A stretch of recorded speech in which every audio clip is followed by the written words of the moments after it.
Flip TV Plus.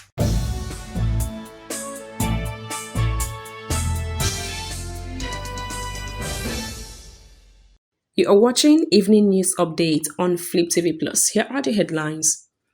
Lagos offers free vaccination to hunters, pets owners. ABIA government funding Obi'S court case. APC group Alleges. Soludo renames Anambra Airport after Chinua Achebe. Bajadanola speaks on 25,000 naira provincial pay rise for low-grade federal workers. Lagos seals Lekki malls over environmental infractions. Now the news in details. The Lagos State Ministry of Agriculture launched the free human vaccination for veterinary doctors, hunters, pet owners and other veterinary personnel at the 2023 World Rabies Day celebration themed All for One, One Health for All. Photos from the launch were shared on the official Facebook page of the Lagos State government on Monday. The event, which is meant to prevent contact of the disease, is in collaboration with the Federal Ministry of Agriculture and Food Security and Regional Disease Surveillance Systems Enhancement. According to the post, it was held at Necker House, Ikeja, Lagos State. Moving on.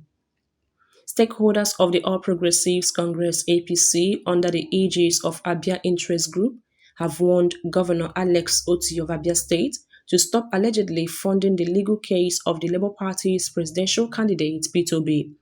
Alex Otti is the only serving governor on the platform of the Labour Party, but the leadership of the Labour Party revealed that there was no iota of truth in the claim, saying that the former Anambra State Governor Peter Obi is funding his legal battle alone. Obi, who came third in the 2023 presidential election, is currently challenging the victory of President Bola Tinubu in court.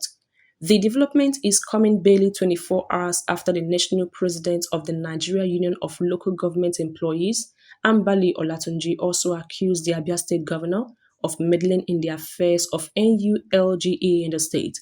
Olatunji also lamented that the union was unhappy with Otti over his alleged recent imposition of his stooges as the executives of the union in the state.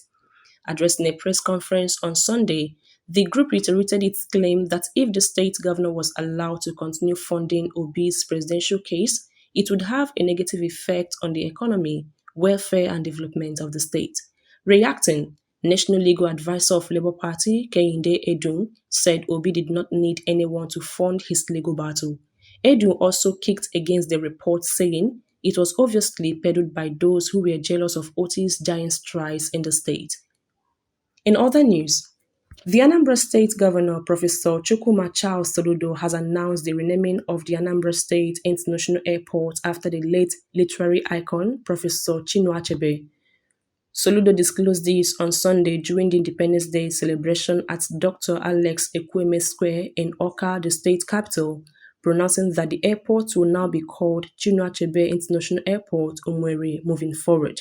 In terms of brick and mortar, legacy is about impact on human life and human civilization.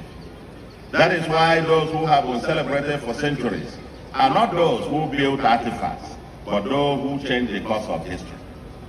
Achebe was not a president or governor or minister.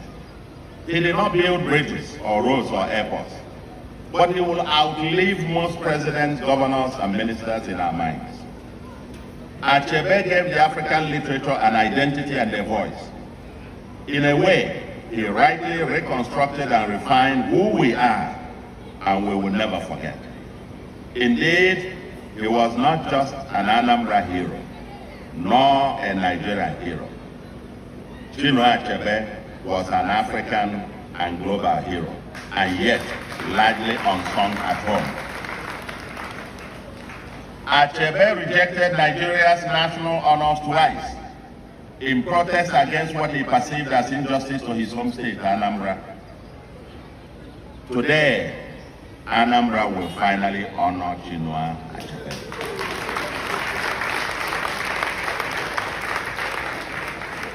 After wide consultations, it becomes evident that there is a broad consensus that no one is more deserving to be named after the first airport in Anambra State than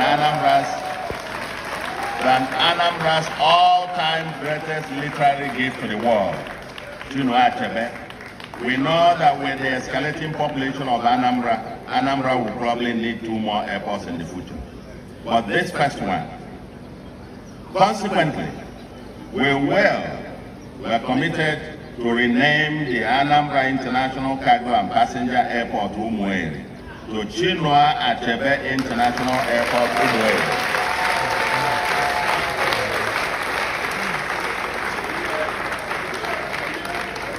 Yes, it has to be an international airport, and we hope to work with the federal government to give full effect to its international status. Moving on, the Chief of Staff to President Bola Tinubu, Femi Gbajabiamila, has announced that the 25,000 naira provincial pay rise for low-grade federal workers as intervention will now cut across all levels of workers. President Bola Tinubu, in his Independence Day broadcast, announced that low-grade workers will receive an additional 25,000 naira on their salaries for next 6 months as part of measures to cushion the economic hardship being experienced since the removal of the petrol subsidy. The low-grade workers being junior workers from grade level 1 to 7. The leadership of the Nigerian Labour Congress (NLC) had a meeting with a federal government delegation who are seeking ways to avert the October 3rd indefinite strike. After the meeting, Gbajabiamila spoke to newsmen where he mentioned that the increase will now cut across all workers. Let me first of all, on behalf of government and on behalf of Labour, thank you and commend you for the long hours you've been here. We've been at closed door meeting with Labour and government side since 3 o'clock. We're now at 7 o'clock, so it's been a 4-hour meeting. A lot of issues were addressed. Issues that concern the Nigerian worker, the average Nigerian worker, pertinent issues. I can't begin to drill them out here, but I am happy to say that after 4 hours, we have reached certain agreements that denote the benefit of the Nigerian worker. Agreements on wage deal, agreements on committees, on salary increment, agreements on CN buses, agreement on several other things, I believe, both TUC, Labour, and government side. We will hopefully expect that Labour will call the meeting of their various branches and executive tomorrow to present the agreements that have been reached. And we pray and we believe and we hope that the strike will be called off on Tuesday.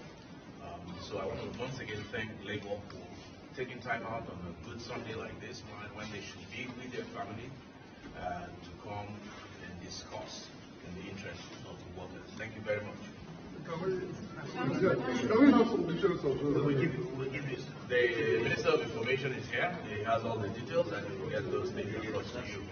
I believe the President, Labour, and the acting TUC President have a word to say. Okay. I don't have much to say than what the Chief of Staff have said. We have been meeting. We have looked at almost all the issues, all the promissory notes from the government. We looked at how to translate them to reality. And we've been working.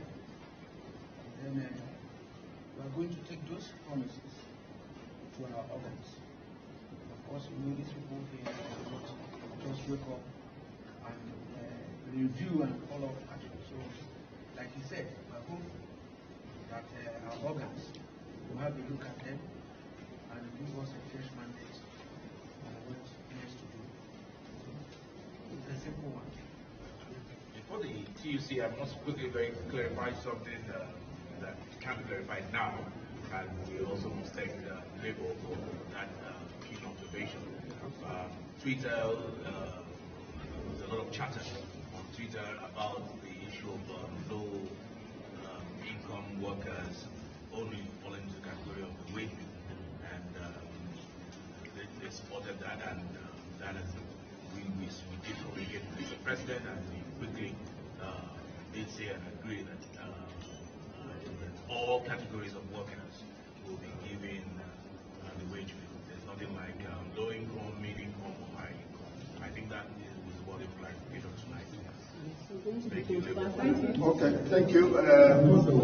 Let me, on behalf of the TUC, also point out to the fact that we've had a series of conversations surrounding the issue raised, and we do hope that by tomorrow we are going to get across to our organs so that we can also look at it and proselytize ideas and see the way forward. I'm sure we are coming back again tomorrow for that.